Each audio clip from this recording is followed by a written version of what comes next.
Namaste Mitro, Har Har Mahadev. Today, let us learn about Ashwathama. Is he still alive? Is he still wandering for his cure? You will find your answers in this video, so watch till the end. Here we are. Interesting facts about Ashwathama of Mahabharata. In the Mahabharata epic, Ashwathama is the son of Dronacharya and the grandson of Bhardwaja rishis. Ashwathama was a Maharati who fought alongside the Kauravas against the Pandavas in the Kurukshetra war.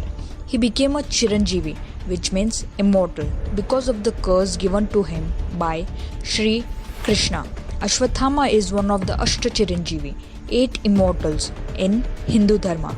According to the Mahabharata, Ashwathama means the sacred sound associated with the sound of a horse. He was given the name Ashwathama because when he was born, he cried like a horse. Let's get to know this warrior a bit more with some interesting facts.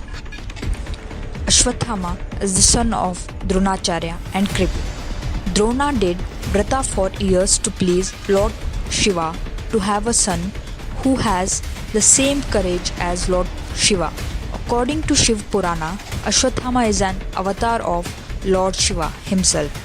Ashwathama was born with a jewel on his forehead which gave him power over all living beings lower than human. The jewel protected him from hunger, thirst and fatigue. His strength is almost equal to Arjuna's. After the end of the Mahabharata, Ashwathama killed Pandavas when he came to learn that his father was killed due to deception.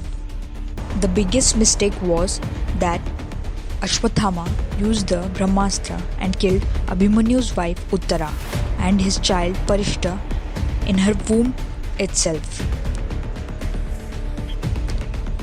At the end of Saptika Parva, it is stated that Krishna cursed Ashwathama to suffer from leprosy and wander on earth until the end of the Kali Yuga era. Ashwathama was also forced to hand over the precious gemstone attached to his forehead. That is a jewel that made him not afraid of any weapon, disease, hunger, and made him fearless of gods, giants, demons, and dragons. After the jewel were removed, the sticky marks left a wound on his forehead, which gave off unpleasant smelling blood.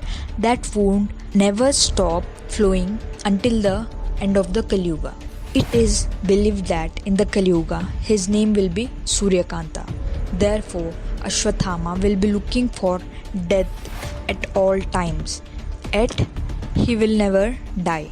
At the end of Kali Yuga, Ashwathama will meet Sri Kalki, the 10th avatar of Lord Sri Vishnu. There are many incidences described by many people that they have seen Ashwathama and even communicated with him. So here we go.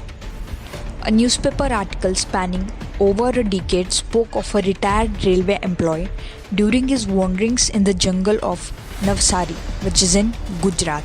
He had sustained a very tall man of around 12 feet with a head wound. He claimed to have a conversation with him and learned that Bhima was much taller and stronger than him. The second incident is when in 11th century 1192 Prithviraj Chauhan lost the battle of Muhammad Ghori. He left for the jungle. There he met an elderly person with a scar on his head. Being a very good doctor, Prithviraj Chauhan confided to him that he could heal his scar. The old man agreed, but even after the week's treatment, it remained as it is. Prithviraj was surprised and understood the details. He asked the old man if it is Ashwathama. The old man said he was Ashwathama and then he left. This description is given in Prithviraj Rasu, the book written about him in the 12th century. The third incident. A Vaidya, Ayurvedic doctor in Madhya Pradesh, had a heart patient with a septic forehead. After several applications of fail-safe option, the wound was still fresh and continued to bleed. Amazed by this, the doctor said that his wound looked ageless and without a cure. He added saying, "I wonder, are you Ashwathama?" and laughed.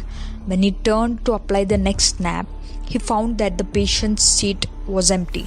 The patient had just disappeared in the air. This has also been reported in Kalyan magazine. So the fourth incident is in an Indian village near Burhanpur, there is an old fort called Asirgarh ka Kila. Ashwathama is believed to offer flowers to a Shiva Lingam every morning.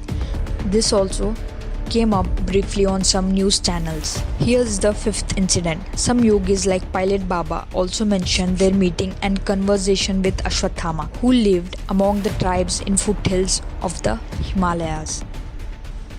Hope so, friends. You might have all got your answers. Thank you.